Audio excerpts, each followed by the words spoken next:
우리 좌우 옆에 바라보시면서 인사합시다. 주 안에서 사랑합니다. 시작. 주 안에서 사랑합니다. 우리 앞뒤로도 한 번씩 인사해 줄까요? 주 안에서 사랑합니다. 주 안에서 사랑합니다. 네, 우리 저기 불 좀 켜주시겠습니까? 2019년도 이렇게 새해 첫 주일, 신년 주일 예배에 나오신 여러분들 가정과 여러분들에게 주의 은혜가 충만할 수 있기를 주님의 이름으로 축원을 드립니다. 여러분, 새해가 되면은 누구나 우리의 마음 가운데 뭘 갖게 됩니까? 소원을 갖게 되어요. 소원을 갖게 됩니다. 그래서 저도 우리 고아중앙교회의 목사로서 올 한해 금년에는 2019년도 한 해는 좀 이런 일이 있었으면 좋겠다, 또 저런 일이 좀 있었으면 좋겠다 하는 그런 소원이 제 안에 있습니다. 그래서 생각해 보았어요. 우리가 이런 소원을 이루길 원한다 라고 했을 때에 이 소원이란 단어를 다른 말로 표현하면 뭘까? 여러 가지가 있을 수가 있을 겁니다. 그러나 여러 가지가 있겠지만은 저는 딱 하나의 단어로 여러분에게 말씀드리고자 하는 것은 꿈이라는 단어예요. 꿈. 여러분, 꿈꾸는 자, 또 우리가 꿈을 가지고 있다라고 했을 때에 그 꿈에는 몇 가지가 있겠습니까? 여러 가지가 있을 수 있겠습니다만은 저는 꿈에는 딱 두 가지가 있다라고 생각을 갖습니다. 하나는 뭔가? 하나는 우리가 밤에 잠을 자는 동안에 꾸는 꿈, 그 꿈이 있고, 또 다른 하나는 뭔가? 하나는 낮에 깨어있는 동안 꾸는 꿈을 저는 말하고 싶습니다. 그렇다면은 낮에 깨어있는 동안 꾸는 꿈은 도대체 뭐냐? 라고 그렇게 물을 수가 있을 거예요. 그것은 우리의 미래에 대한 우리의 소망입니다. 분명한 것은 우리가 마음에 품는 미래에 대한 그 소망은 오늘의 현실을 이기게 만들어주는 것입니다. 우리를 그렇게, 또 그 꿈 통하여서 우리를 그렇게 만들어 나가게 한다라는 거예요. 그래서 우리가 꿈을 꾸어야 됩니다. 꿈을 가져야 돼요. 그런데 우리가 좀 유의해야 될 부분이 있죠. 그게 뭐냐면은 모든 꿈이 다 옳다? 그건 아니라는 거예요. 이런 차원에서 본다면은 미래를 향한 그 꿈에는 저는 두 가지가 있다라고 생각합니다. 비유적으로 표현한다면은 닭의 꿈이 있고요, 또 다른 하나는 독수리의 꿈이 있습니다. 여러분, 닭은 모이를 주워 먹느라서 앞만 보고 땅만 보고 살아갑니다. 반면에 독수리는 어떻게 합니까? 독수리는 창공을 높이 날아다니면서 멀리 내다볼 줄 아는 거예요. 제가 볼 때는 사람들도 똑같은 것 같습니다. 어떤 사람은 모이를 먹는 저 닭처럼 땅만 보고 살아갑니다. 무엇을 먹을까? 무엇을 마실까? 무엇을 입을까? 고민하면서 살아가요. 그게 전부입니다. 여러분, 우리가 이런 것들을 우리의 삶의 목표로 삼고 살아간다면 어떻게 되겠습니까? 만족이 있겠습니까? 아무도 만족하지 못합니다. 우리 사람의 본성상 특징이 뭐냐면은 하나를 가지면은 더 가지고 싶은 게 우리 사람의 본성이에요. 그렇기 때문에 그것을 성취하지 못하면은 우리 마음이 어떻게 되나요? 우울증이 걸립니다. 우울증에 걸리다 못하여서 그걸 또 해결하지 못하면은 우리는 이내 좌절감이라는 것을 느끼게 돼요. 그리고 성취해도 무조건 좋은 게 아닙니다. 성취하고 난 다음에는 우리의 마음이 또 금방 허무해지는 경우가 굉장히 많이 있어요. 제가 이번에 논문을 하나 썼습니다. 220페이지 정도 되는 양의 우리 고아중앙교회가 모델이고요, 가정교회에 관한 논문을 제가 썼어요. 여기에 많은 분들의 노력이 들어가 있습니다. 특별히 우리 교인들의 헌신과 그리고 오타를 봐주시고 수정 작업을 해주시는 우리 박금숙 집사님과 또 정용욱 형제가 또 아내의 헌신 등 이루 말할 수 없이 고마운 분들이 굉장히 많이 계세요. 처음에 그 220페이지의 논문을 쓸 때에는 국내와 또 국외 그리고 각 도시별로 수도권과 그리고 지방별로 묶어가지고 데이터를 만들어야 됐고, 그리고 30, 40 세대가 가정교회를 바라보는 관점과 그리고 40, 50 세대와 60, 70 세대가 가정교회를 바라보는 그 관점에 대하여서 조사를 해야 됐고, 이것이 공적인 자산인지 아니면은 사적인 자산인지 확인해야 되고, 그 준비 기간만 2년의 기간이 소요가 되었습니다. 그러니까 박사과정이 3년이니까는 그 3분의 2 기간을 논문 준비 과정에 다 할애했다 해도 과언이 아니에요.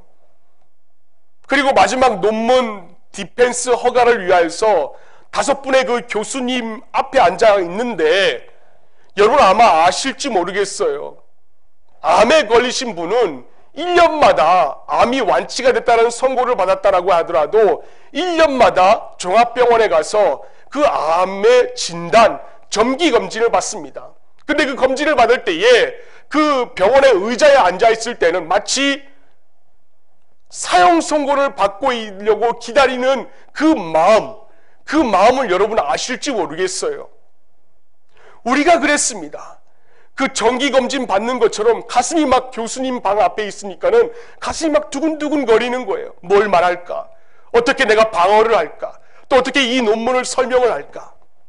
그리고 40여 분 동안의 교수의 그 디펜스를 마치고 딱 나오니까는 교수님들의 종이 한 장, 그게 딱 나오는 거예요. 이게 3년의 시간이었고 3년의 노력이라니 모든 것이 다 허탈하였습니다. 20살 때부터 쉬지 않고 신학을 공부했어요. 그러니까는 근 25년간을 쉬지 않고 학교를 다녔다 해도 과언이 아닙니다. 그래서 제 아내는 저에게 늘 말해요. 내가 당신과 같이 공부했으면은, 내가 당신처럼 공부했으면 점점점 늘 그렇게 얘기합니다. 근데 그 끝이 딱 저거 한 장이에요. 25년 동안의 결정체가 딱 저거 한 장이었다는 겁니다. 근데 제가 목양실에서 이렇게 오늘 본문을 가지고 설교 원고를 준비하고 타이핑하다가 목요일날 저녁에 어떤 분하고 목양실에서 잠깐 이런저런 대화를 나눌 기회가 있었습니다. 그래, 그분하고 이런저런 대화를 나누다가 그분이 말씀 카드를 한 장 딱 뽑았어요. 그 말씀 카드가 뭐였냐면은 시편 23편이었습니다. 근데 그 시편 23편 1절 말씀에 보시니까는 여호와는 나의 목자시니 내게 부족함이 없으리로다 라였습니다. 그분이 뽑은 카드가 그래요. 그래서 제가 궁금해가지고 그 카드를 가만히 보고 묵상을 하다가 본문을 한번 23편을 다시 한번 꺼내 봤어요. 그랬더니 2절 말씀부터 5절까지가 우리가 살아가고 있는 이 땅에서 우리가 누리게 될 그 은혜가 뭔가, 우리가 살아가고 있는 이 세상에서 우리가 받아 누리게 될 그 은혜가 뭔가 23편 2절부터 5절까지 쭉 열거되어 있습니다. 나를 푸른 풀밭으로 인도해 주시고 쉴만한 물가로 인도해 주시고 때로는 어딥니까? 사망의 음침한 골짜기로 빠질지라도 주의 지팡이와 막대기가 나를 인도하신다 라는 거예요. 그러나 이 시편을 가만히 묵상하다가 제 눈에 들어온 거는 그 하나님은 시편 23편에서 우리를 쉴만한 물가로 인도해 주시는 것, 그게 목적이 아니었다라는 겁니다. 만약 이게 꿈이었고, 만약 이 쉴만한 물가로 하나님께서 인도해 주시는 것이 그냥 우리 지체들의 또 저의 삶의 목적이었다면은 아마 25년의 결정체가 그저 교수님들의 디펜스 종이 한 장으로 인하여서 허무함으로 끝나고 말던 그 마음을 제가 다시 품었을 거예요. 그럼 뭔가 가장 중요한 그 목적은 시편 23편 6절에 있다라는 겁니다. 내 평생의 선하심과 인자심이 반드시 나를 따르리니 내가 여호와의 집에 영원히 살리로다. 아멘입니다. 바로 저거예요. 우리의 2019년도의 삶이 바로 저것을 지향해야 됩니다. 내가 여호와의 집에 영원히 살리로다.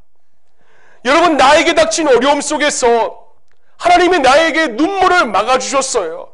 그 하나님의 은혜를 우리가 경험했다면 이제 2019년도에는 저나 여러분이 영원히 거할 그 하나님의 나라를 바라보자고요. 그리고 이 땅에서 우리가 살아가는 동안에 하나님의 통치와 하나님의 다스리심을 경험함으로 인하여서 내가 어디에 가든지 간에 하나님의 나라를 경험할 수 있는 저와 여러분의 모습이 되어야 한다는 겁니다. 그러기 위해서는 우리가 꿈을 꿔야 돼요. 우리 가정에, 우리 기업에 임마누엘이 하나님이 함께 하신다. 할렐루야. 그 꿈과 그 삶의 목적을 우리가 다 이루어내야 한다는 겁니다. 자, 그렇다면은 우리가 어떻게 해야 이런 꿈을 꿀 수가 있을까요?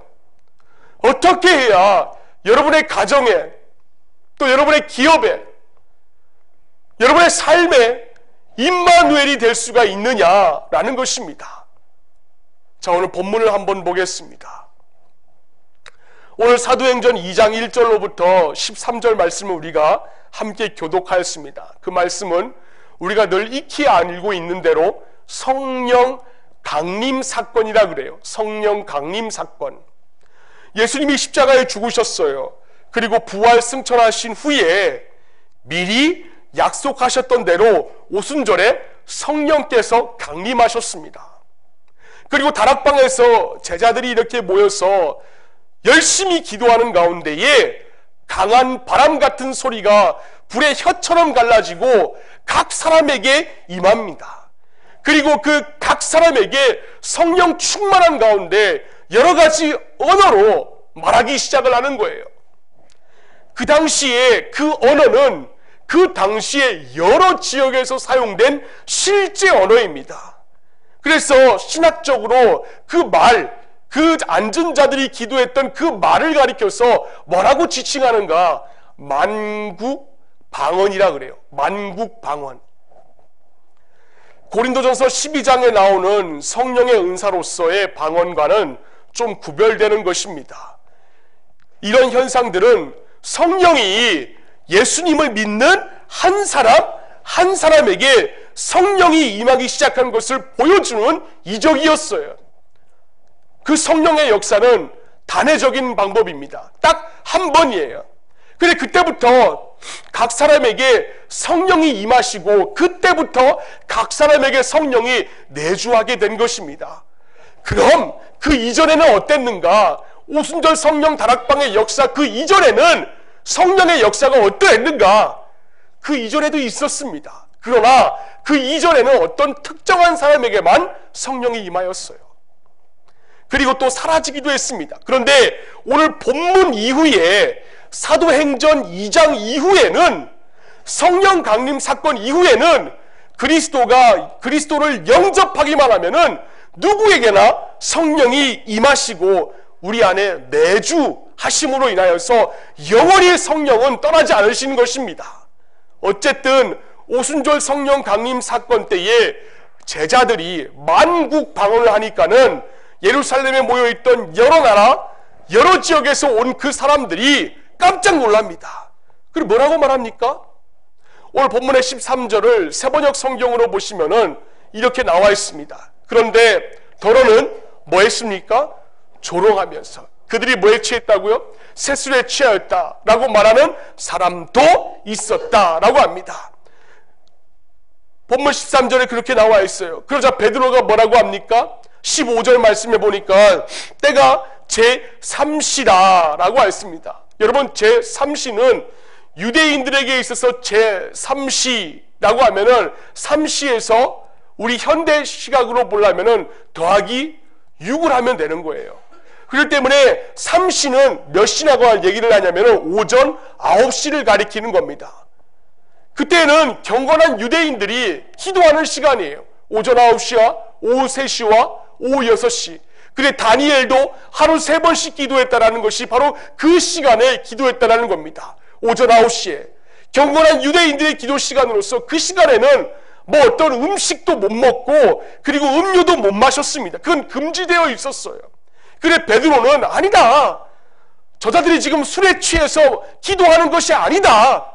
그 기도의 소리는 이미 구약 성경에 요엘 선지자가 예언했던 성령 사건이, 강림 사건이 이미 예견되어 있던 것을 저들을 통하여서 성취되고 있는 것이다.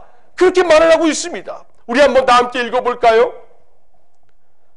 시작. 이는 곧 선지자 요엘을 통하여 말씀하신 것이니 일렀으되, 하나님이 말씀하시기를 말세에 뭐라고요? 내가 내 영을 모든 육체에 부어주리니 너희 자녀들은 뭐 한다고요?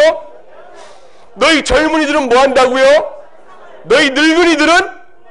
18절 말씀 다 함께 읽어봅시다. 시작. 그때에 내가 내 영을 내 남종과 여종들에게 부어주리니 그들이 예언할 것이요. 할렐루야. 우리 공동체에 이런 은혜가 나타날 수 있기를 주님의 이름으로 축원을 드립니다. 보세요. 여러분, 성령께서 임하시니까 남녀노소를 가리지 않습니다. 70대 80대 가리지 않습니다. 또 어린아이들 뭐 13살 12살 가리지 않아요. 누구에게나 성령은 임하는 것입니다. 그렇다면 예언, 하나님의 말씀을 깨닫고 전하는 것을 하고 성령이 임하시면은 환상과 꿈, 거룩한 꿈을 꾸게 된다는 것이에요.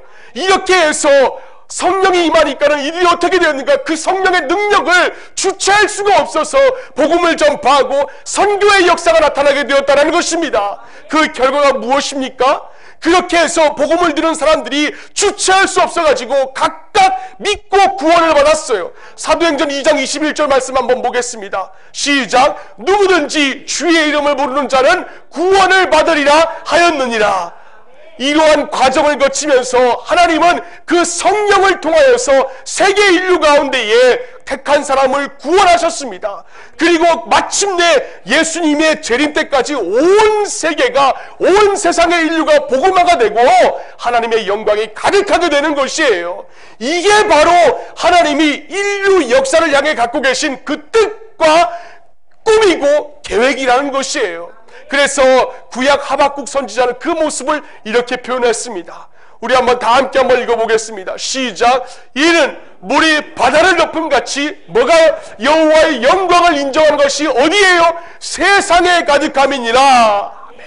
이렇게 해서 마침내 예수님의 재림의 시점에는 세계 복음화가 이루어지는 것이에요. 물론 세계 복음화라고 해서 뭐 모든 사람이 예수 믿는다? 그걸 말씀드리는 것이 아닙니다. 다만 각 민족 가운데 택한 받은 자들이 구원받게 된다는 것이에요. 그게 바로 세계 복음화입니다. 그리고 예수님은 그 세계 복음화의 시점에 딱 맞추어서 올라가신 그 모습 그대로 다시 내려오신다는 거예요. 제가 이것을 여러분에게 어떻게 말씀드릴 수가 있겠습니까? 마태복음 24장 14절 말씀에 성경에 예수님이 그렇게 말씀하셨어요.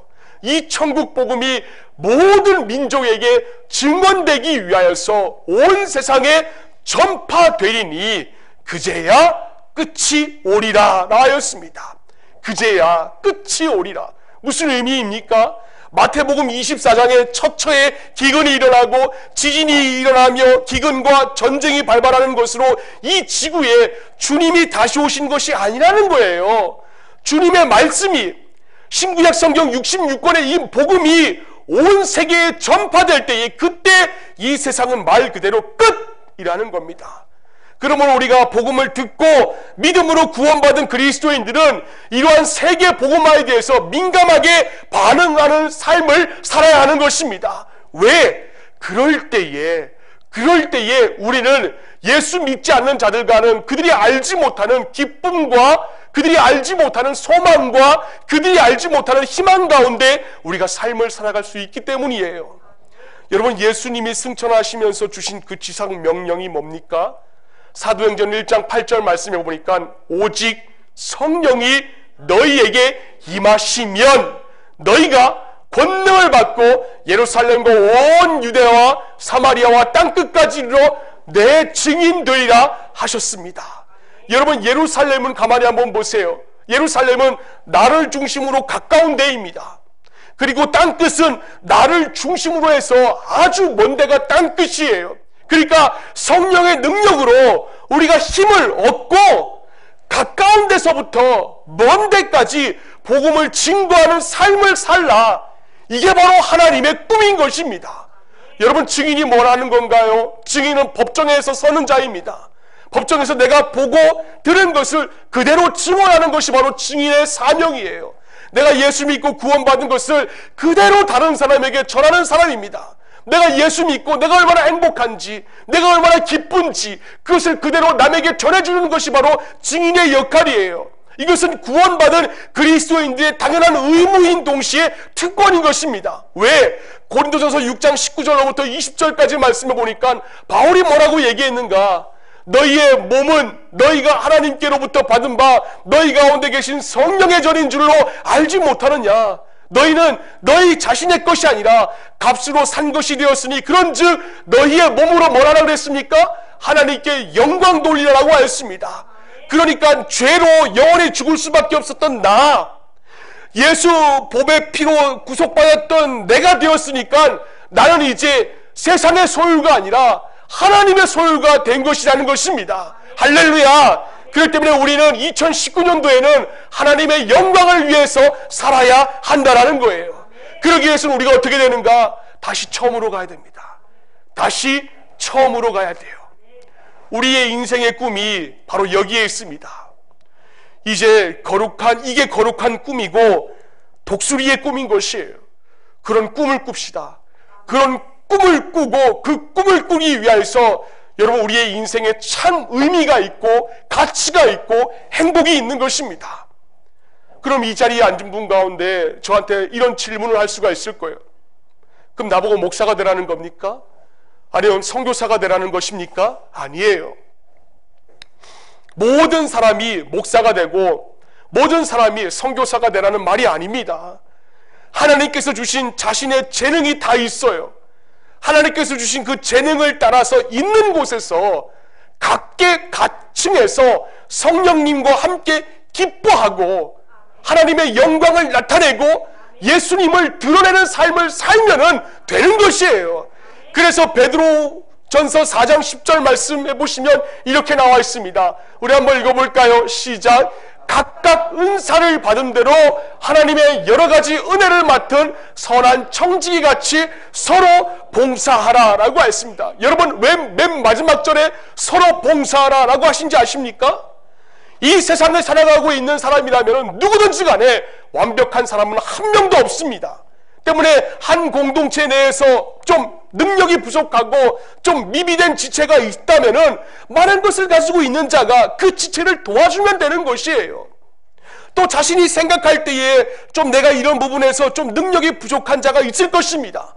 그렇다면은 그 가운데 있어서 자괴감을 갖는 것이 아니라 내 옆에 있는 지체에게 좀 보충해 달라고 그렇게 얘기하면 되는 것입니다. 그래서 서로라고 말하고 있는 거예요. 그런 점에서 여러분, 우리 교회는 평신도가 없습니다. 우리 교회는 평신도라는 개념이 없어요. 대신에 모든 지체들이 다 하나님의 사명을 맡은 사명자입니다. 그래서 저는 우리 노회에 속한 모든 교회들에게 당당히 얘기할 수가 있어요. 우리 교회의 모든 사역은 누구나 할 수 있지만 아무나 할 수 있는 것이 아니다라고 이야기를 합니다. 그렇게 사명을 감당하며 살아갈 때에 우리는 남이 알지 못하는 나의 삶의 가치를 느끼게 됩니다. 그리고 진정한 행복을 느낄 수가 있을 것이에요. 그런데 이런 진리를 깨닫지 못하고 예수를 믿으면서도 닭의 꿈을 쫓고 무엇을 먹을까, 무엇을 마실까, 무엇을 입을까 그렇게 고민하면서 살아가니까 곤고하면서 그걸 이룬다라고 하더라도 허무해지고 마는 것입니다. 왜? 아무리 노력을 해도 그 꿈을 이루지 못하니까, 그것 때문에 스트레스를 받고 그것 때문에 내가 좌절하고 그것 때문에 세속적인 꿈을 이룬다 하더라도 금방 허무해지고 우울증 약을 먹고 삶이 무의미해지는 것이에요. 때문에 저와 여러분은 올 한 해 2019년도에는 거룩한 꿈을 꿉시다. 그리고 다시 처음으로 가서 하나님의 그 비전을 이룰 수 있는 우리 모든 지체들이 될 수 있기를 주님의 이름으로 축원을 드립니다. 자, 그러면은 어떻게 해야 될까요? 어떻게 해야 우리가 닭의 꿈이 아니라 독수리의 꿈, 거룩한 꿈을 꿀 수가 있을까요? 딱 한 가지만 기억하세요. VIP만 기억하시길 바랍니다. 먼저 V가 뭔가? V는 비전입니다. 비전이에요. 비전이고, I는 뭔가? I는 인더스트리라 갖고 최선의 삶을 얘기하는 겁니다. 그리고 마지막 P는 뭔가? 프레이어라 그래가지고 기도하는 거예요. 여러분, 우리가 연약하기에 기도하면서 우리가 하나님의 도우심을 공급받아야 됩니다. 그러면 뭐 해야 되는가? VIP, 즉 존귀한 인생이 되는 것이에요. 그러니까 다시 정리하면 이런 겁니다. 비전을 가지고 최선의 삶을 살며 기도하는 자는 VIP는 VIP가 된다라는 겁니다. 어느 교회 권사님의 간증을 제가 영상으로 본 적이 있어요. 그분은 젊어서부터 탤런트로 인하여서 크게 성공한 분입니다. 근데 이분이 그만 중년기를 넘어서 그만 폐암에 걸리고 말았어요. 그 탤런트에게서 승승장구를 가도를 달렸던 그 권사님에게는 큰 충격이었습니다. 그래 그분이 울부짖었어요. 하나님 당신이 나에게 어떻게 이럴 수 있습니까? 저요 30년 동안 교회를 다니면서 신앙생활도 열심히 했고 주일도 한 번도 빠지지 않고 또 기도도 열심히 했고 또 헌금도 열심히 드렸으며 하나님 남도 알지 못하게 정말 구제사역도 열심히 했던 저인데 하나님 어떻게 저한테 이렇게 폐암 말기라는 것을 줄 수가 있습니까? 그렇게 절규했습니다. 근데 그 권사님께서 십자가 은혜를 깊이 체험하였어요. 여러분 그분이 누군지 아십니까? 탤런트 고 김자옥 권사입니다. 그녀는 30년 넘게 교회에 다녔어요. 30년 넘게 교회에 다녔지만은 엉터리였음을 그제야 고백을 했습니다. 폐암 말기 때에. 신앙과 삶이 따로따로였다랍니다. 그리고 비록 폐암 말기였지만은 꿈이 있었어요. 아직 먹을 수 있고 아직 걸을 수 있고 기도할 수 있어서 권사님은 감사했습니다. 그리고 선교지에 그 권사님은 교회와 또 학교 그리고 선교의 꿈을 위하여서 헌신하였습니다.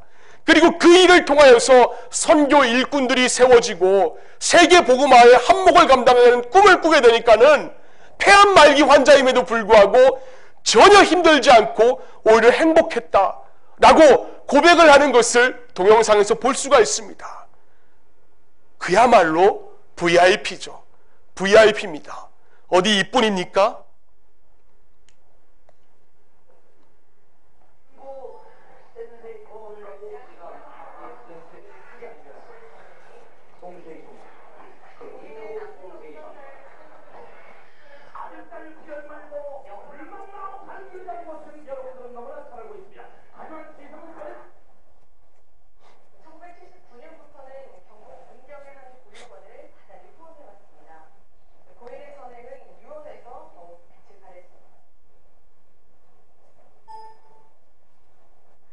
내가 죽더라도 후원을 끊지 마라. 고 구봉서 씨의 선행, 그가 우리에게 줬던 우승만큼이나 긴 여운을 남겼습니다. 그분의 유언 한마디만 더 전해드리죠.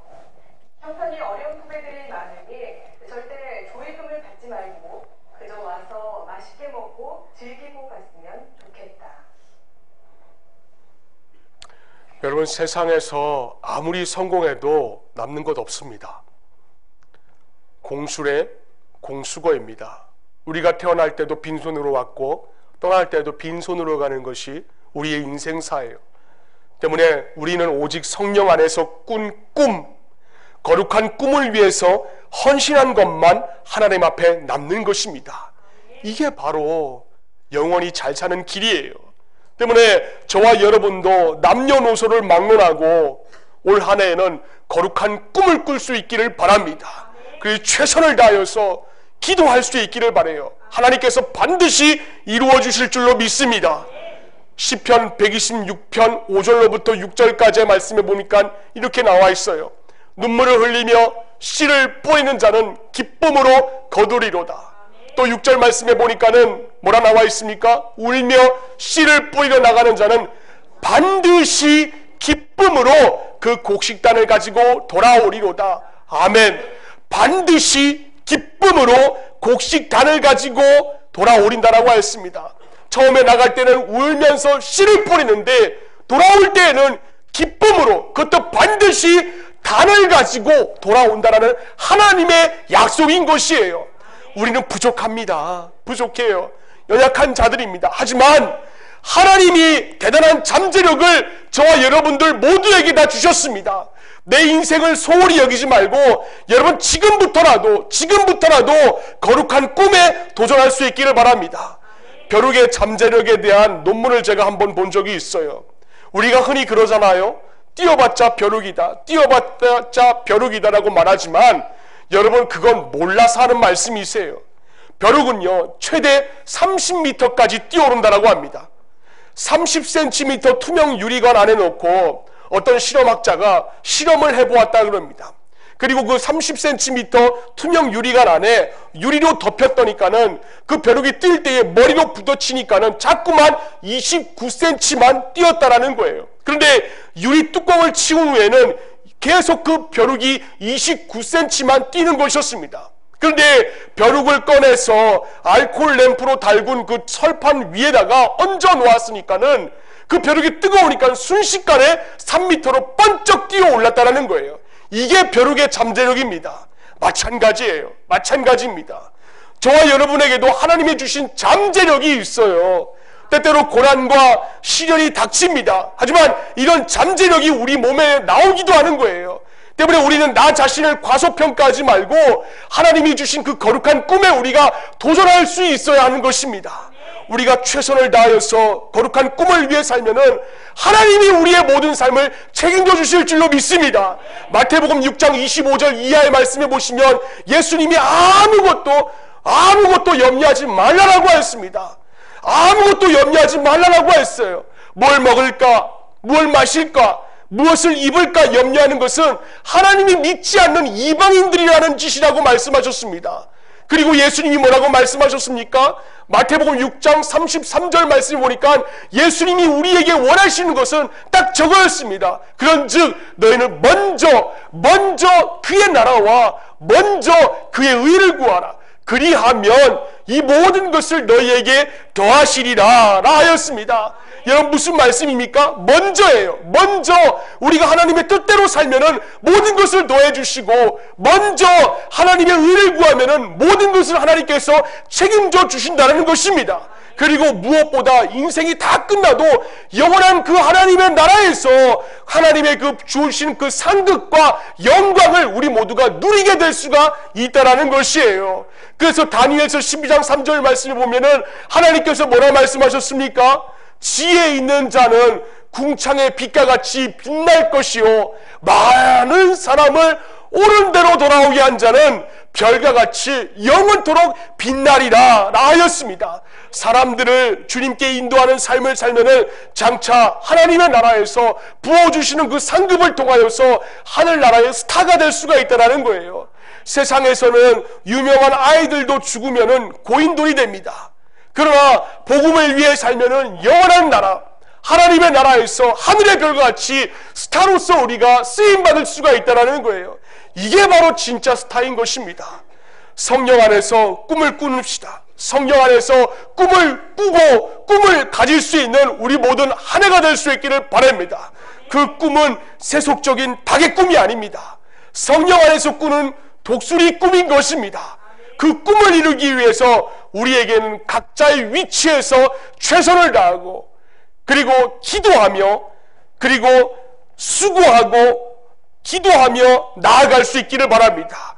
그러기 위하여서 우리가 가져야 될 마음가짐은 딱 하나입니다. 다시 처음으로 가야 됩니다. 다시 처음으로 갈 때에 믿는 자들의 수가 날마다 더하여준다라는 그 사도행전 2장 40절의 말씀이 2019년도 우리 고아중앙교회에 임할 수 있는 그 은혜가 충만히 나타날 수 있기를 바랍니다. 그리고 새해를 맞이해서 이런저런 소원들이 많이 있겠지만은 여러분 무엇보다도 먼저 하나님의 나라를 생각하며 먼저 하나님의 의를 구하며 그 꿈을 성취하기 위하여서 힘차게 나아갈 수 있는 저와 여러분의 한 주가 될 수 있기를 주님의 이름으로 축원을 드립니다. 기도하겠습니다. 하나님, 오늘 사도행전 2장 14절부터 21절까지의 말씀을 통하여서 우리가 다시 처음으로 나아가기 위하여서 어떠한 신앙의 자세를 가져야 되는지에 대하여서 우리가 잠깐 묵상하였습니다. 하나님, 우리 공동체 안에 속하 있는 모든 지체들 성령 안에서 꿈을 꾸게 하여 주시옵소서. 거룩한 꿈을 꾸게 하여 주시옵소서. 그래서 각자의 위치에서 최선을 다하게 해주시고 아버지, 저들의 삶을 통하여서 많은 사람들이 돌아오게 하여 주심으로 인하여서 저들의 가정과 직장이 하늘의 별과 같이 빛날 수 있는 귀한 가정과 직장과 기업이 될 수 있도록 하나님께서 역사하여 주시기를 원합니다. 각자의 꿈이 있습니다. 소망이 있습니다. 그러나 하나님, 그 자신의 꿈을 먼저 이루기 위하기보다는 하나님의 나라와 하나님의 의를 먼저 이루기 위하여서 애를 쓸 수 있는 우리 모든 지체들의 한 주가 될 수 있도록 하나님께서 역사하여 주시옵소서. 그래서 아버지 하나님, 성령께서 동행하여 주심으로 인하여서 잠재력을 발휘할 수 있는 우리 모두가 되게 하여 주시기를 소망합니다. 믿사오며 거룩하신 예수 그리스도 이름 받들어 간절히 기도를 드립니다. 아멘.